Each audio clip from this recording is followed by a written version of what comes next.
Hello students. आज हम एक नई सीरीज शुरू करने जा रहे हैं।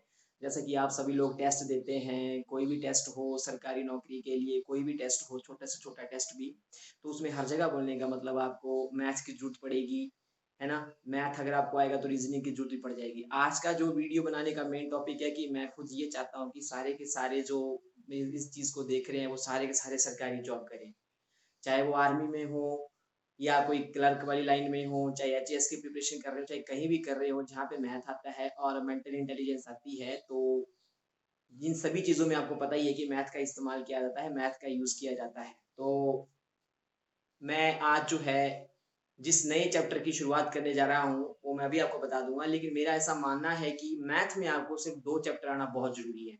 अगर वो 2 आपको अच्छी तरह से आते हैं, तो आप अच्छी तरह से किसी भी मैथ के क्वेश्चन को कर सकते हैं। सबसे पहला पार्ट जो इम्पोर्टेंट है वो होता है अनुपात वाला, और दूसरा जो चैप्टर है वो है प्रतिशत वाला। अगर आपको ये दोनों पार्ट अच्छी तरह से आते हैं तो आप किसी भी टेस्ट को, चाहे आर्मी का हो, चाहे क्लर्क का हो, चाहे एचएएस का हो, चाहे किसी भी चीज़ का हो, उसको आप अच्छी तरह से आप क्रैक कर सकते हैं।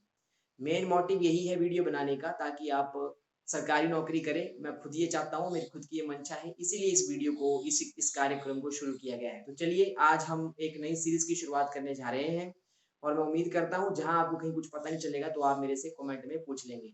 ठीक है, तो मैं आज एक नया चैप्टर शुरू करने जा रहा हूँ, तो उस चैप्टर का नाम है अनुपात। तो आइए देखते हैं कि अनुपात क्या होता है। सबसे पहले हमारे पास है, मैं बीच-बीच में इंग्लिश भी बोलूँगा और हिंदी भी बोलूँगा, आपने समझ आना है अनुपात है। अनुपात को इंग्लिश में कहते हैं रेशो।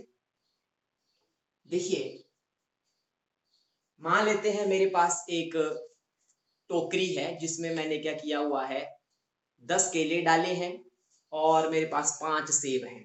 तो एक टोकरी है मेरे पास जिसमें मैंने केले डाले हुए हैं, टोटल केले डाले हैं मैंने 10, और जो मेरे पास संतरे हैं वो मेरे पास है 5।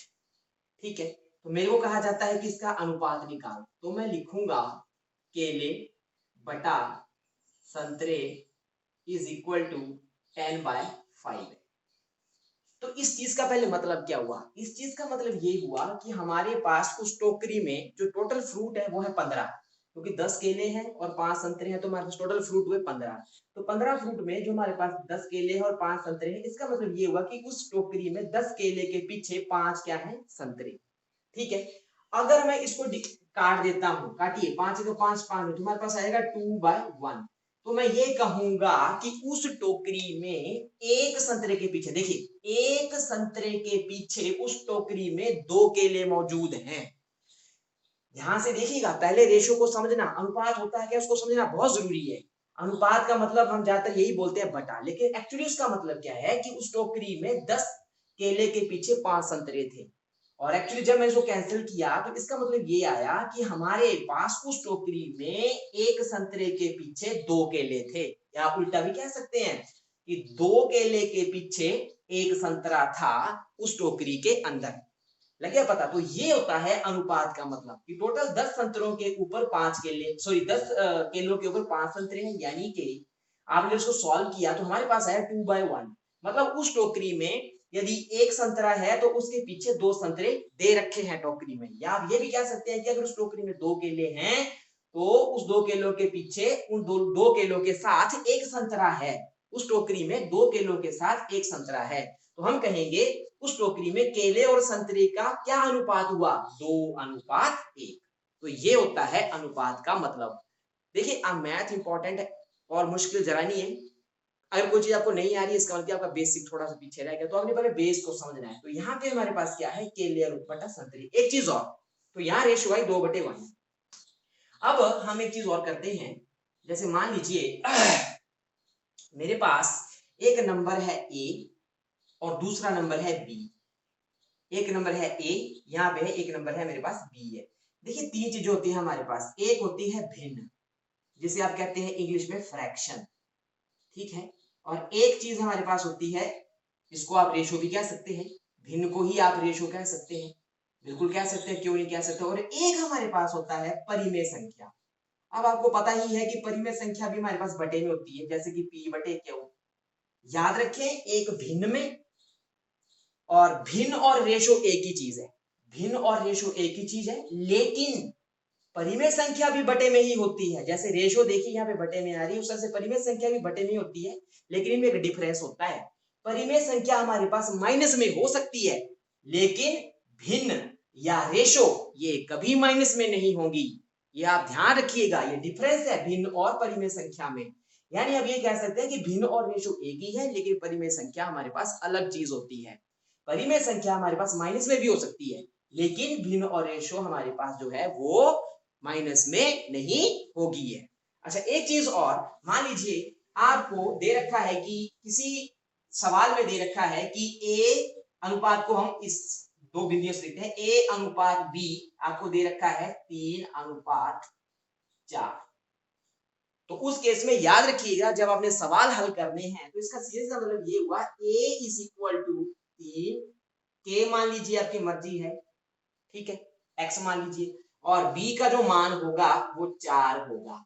अब आप इनको भाग करा के देखिए, तो भाग करा के अनुपात का मतलब क्या होता है, भाग, याद रखना, बटे का मतलब और अनुपात का मतलब एक ही है। तो a अनुपात b कितना आ जाएगा, देखिए 3 के बटा 4 के से के कट गया, कितना बचा 3/4, यानी के 3 बटे का मतलब अनुपात 3:4। तो a बटे का मतलब अनुपात, तो a अनुपात b 3:4 ही आएगा, जो कि हमने शुरू में माना था।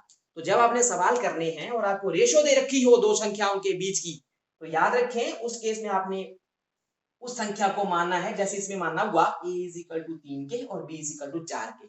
इस तरह से हम सवालों को हल करेंगे। तो अभी हम एक सवाल करने जा रहे हैं और आपको पता चल जाएगा कि किस तरह से उसको आपने हल करना।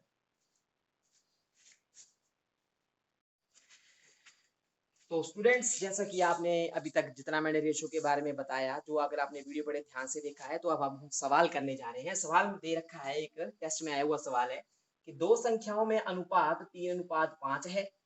यदि दोनों में से, मतलब पहली वाली में से भी दूसरी वाली में से भी अगर 9 घटा दिया जाए तो अनुपात 12:23 हो जाता है। तो बोलता बताओ छोटी संख्या क्या होगी। आपको क्या दे रखा है, दो संख्याओं में अनुपात 3:5 है। मैंने अभी थोड़ी देर पहले वीडियो में आपको बताया कि अगर दो संख्याओं में अनुपात दे रखा हो तो पहली संख्या क्या होगी। फिर देखिए ध्यान से, आपके पास साफ दिख रहा है, पहली संख्या बराबर है कितनी हो जाएगी, 3 के। अगर अनुपात दे रखा हो तो उसको ऐसे मानते हैं। तो दूसरी संख्या हमारे पास क्या हो जाएगी, 5 के, ठीक है। तो यहाँ से साफ पता चल रहा है, 3 हमारे पास क्या है छोटा, 5 क्या है बड़ा। तो छोटी संख्या क्या होगी, इसका मतलब इसको निकालना है हमें, ठीक है। प्रश्न अनुसार देखिए कि यदि दोनों में कहता है कि दोनों में से अगर 9 कम कर दे, ठीक है, इसमें से भी 9 कम करना है और नीचे वाली में से भी 9 कम कर दे, तो कहता है कि ये जो अनुपात है वो कितना हो जाता है, 12:23। 12:23, उसको हल कर लो आप। इसको इधर मल्टीप्लाई करवाना है, मतलब 23 इंटू 3 के माइनस के 9, 12 इंटू 5 के माइनस के 9। तो गुणा करवाइए आप, 69 के माइनस 9 दिए 27, 9 18 और 2 20 इज इक्वल टू 12 पंजे 60 के माइनस 12 9 108। हल कर लीजिए। तो 69 में से 60 चले गए, बचे 9 के इज इक्वल टू 207 माइनस के 108 है। तो 9 के इज इक्वल टू, इसमें से कम करिए कितना आ जाएगा 99, तो के कितना आ जाएगा 11। तो इस करके हमारी जो छोटी संख्या है वो कौन सी थी, इसलिए जो छोटी संख्या थी वो क्या थी, 3 के।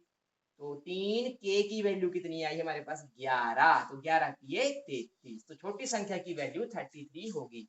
तो इस तरह से आप इन सवालों को कर सकते हैं। ये 10th के लेवल का क्वेश्चन है ये। अगले वीडियो में आपको मैं इससे संबंधित और भी क्वेश्चन बताऊंगा, ताकि आप इनको आसानी से समझ पाओ। तो मैं उम्मीद करता हूँ कि आपको समझ में आ गया होगा। जहां पता नहीं चला होगा आपने कमेंट सेक्शन में पूछ लेना है। मैं उम्मीद करता हूँ कि आप इस क्वेश्चन को समझ गए होंगे। कोशिश करें मेरे चैनल को लाइक करें, सब्सक्राइब करें, ज्यादा से ज्यादा लोगों को बताएं, ताकि मैं सबकी हेल्प कर सकूं। अगले वीडियो का आप इंतजार करिए अगले सवालों के लिए। Thank you.